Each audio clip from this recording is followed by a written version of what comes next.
रहा। ऐ दिल चुप रहा। जन रोवा तू, जन रोवा तू। अभी ओकरा ना बुझाई, बाद में पछताई। मिलल बा जवन दर्दिया, अब सहल कसहू। ऐ दिल चुप रहा। ऐ दिल चुप रहा। जन रोवा तू, जन रोवा तू।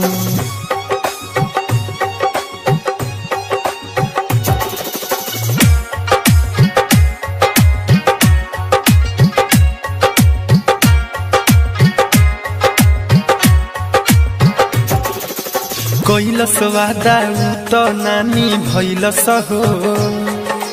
बीच रहिया में बहिया छोड़ के गैलस हो। कैसन मोड़ पे जिंदगी लियलस हो। छोड़ के हमके दोसर के बहिया धैलस हो।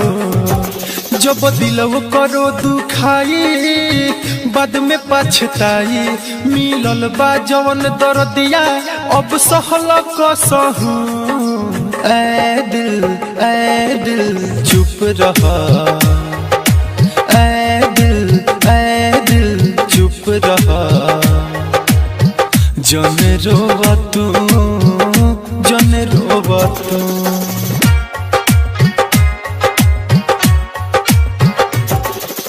तनको नाही सोचल सब हर जाई हो।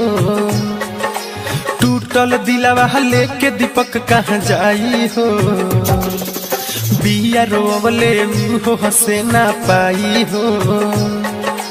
भूल न पाई कैलो कर बेवफाई हो। से सोना लिखले सच्चाई, बाद में पछताई। मिलल बा जवन दर्दिया, अब सहल कसहू। ऐ दिल चुप रहा।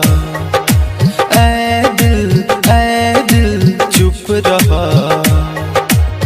जन रोवा तू, जन रोवा तू।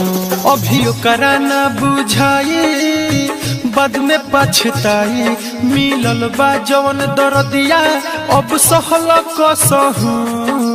ऐ दिल चुप रहा।